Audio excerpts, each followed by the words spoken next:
DAP दुनिया का सबसे ज़्यादा बिकने वाला उर्वरक, खाद बोल देते हैं, फर्टिलाइज़र बोल देते हैं, लेकिन असलियत में ये एक फर्टिलाइज़र है। 18-46-0 की रेशो के साथ बना हुआ ये कॉम्प्लेक्स खाद, कॉम्प्लेक्स इसे बोल देते हैं इसलिए क्योंकि ये दोनों चीज़ों के मिश्रण से बना हुआ है।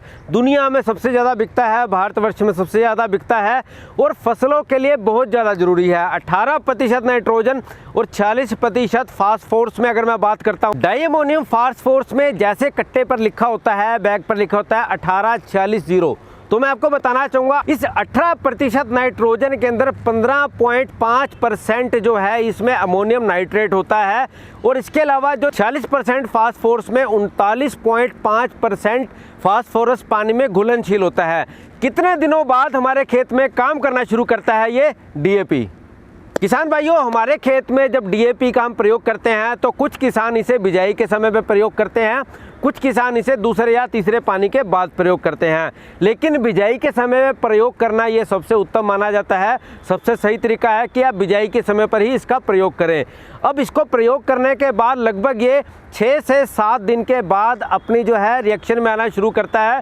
6 से 7 दिन के बाद ये काम करना शुरू कर देता है। और इसके अलावा इसके फ़ायदे क्या होते हैं, हमारी फसल को ये क्या फ़ायदा देता है और कितने खेत में कितना डीएपी डालना चाहिए, इससे पहले अगर चैनल को सब्सक्राइब नहीं किया तो चैनल को सब्सक्राइब कर लेना, लाइक कर देना, शेयर कर देना और किसान जंक्शन को और भी लोगों तक ज़रूर पहुँचाना ताकि आपके द्वारा किया गया शेयर शायद कुछ किसान भाइयों की मदद कर सके। तो जैसा कि मैं बता रहा था कि खेत में आप जब भी डालते हैं तो जैसे कि गेहूँ की बिजाई करते हैं, जब गेहूँ की बिजाई करते हैं या गन्ने की फसल में इसे डालते हैं, आप गन्ना का देख रहे हैं, गेहूँ में देख रहे हैं, कुछ लोग इसे कॉटन में डालते हैं, कुछ इसे धान की फसल में भी प्रयोग करते हैं, सब्जियों के फसल में भी यह प्रयोग होता है। सब तरह की लगभग फसलों में बहुत मुख्य पोषक तत्व के तौर पर डीएपी का प्रयोग किया जाता है।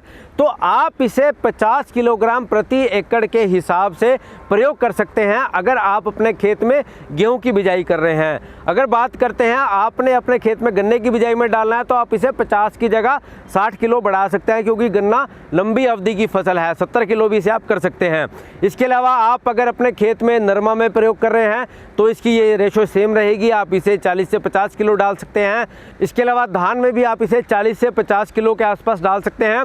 और जो सब्जियों की फसल है जैसे कि आलू है, आलू में इसका प्रयोग बहुत ज़्यादा होता है। कई जगह पर तो ये अपने यूजेज से भी बहुत ज़्यादा लोग इसे प्रयोग करते हैं, लेकिन लगभग 1 क्विंटल प्रति एकड़ के आसपास प्रयोग करना ठीक रहता है, जिससे आपके आलू की फसल को बहुत बढ़िया रिजल्ट मिलने वाला है। आपके आलू का साइज बहुत बढ़िया मोटा निकलने वाला है उसमें। इसके अलावा मैं आपको बताना चाहूँगा किसान भाइयों, जो डीएपी है दुनिया का सबसे ज़्यादा बिकने वाला खाद है, जैसा कि मैंने आपको बताया, डाईअमोनियम फास्फोरस।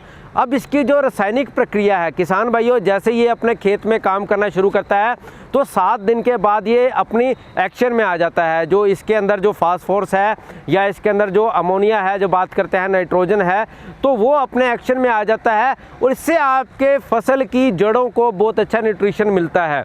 तो बात करते हैं कि अगर आपकी रूट्स मजबूत होंगी तो फ्रूट्स भी काफ़ी मजबूत होंगे। तो इसलिए खेत में जब आप इसे डालते हैं, अब इसे डालना किस खेत में कितना है तो मैं बताना चाहूँगा। कई जगह पर मिट्टी हल्की होती है, कई जगह पर मिट्टी भारी होती है। तो जहाँ पर हल्की मिट्टी है वहाँ पर आप इसे 60 किलो प्रति एकड़ भी प्रयोग कर सकते हैं। जहाँ पर मिट्टी थोड़ी भारी है, जहाँ पानी कम पीती है, तो आप इसकी मात्रा को 40 किलोग्राम प्रति एकड़ के हिसाब से प्रयोग कर सकते हैं। तो किसान भाइयों, ये है डीएपी के फ़ायदे। डीएपी आप किसी भी फसल में डाल सकते हैं, किसी भी फसल में प्रयोग कर सकते हैं। डीएपी की असली और नकली की पहचान मैंने आपको बता दी है। अगर वीडियो नहीं देखा है तो ऊपर आई बटन में आपको लिंक मिल जाएगा, असली और नकली डीएपी की पहचान आपको कैसे करनी है।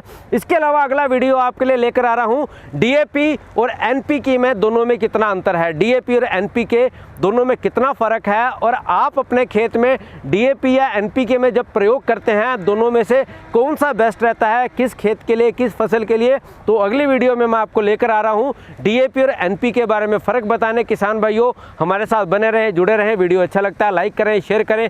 पूरा वीडियो देखने के लिए आपका बहुत बहुत धन्यवाद। जय हिंद, जय भारत।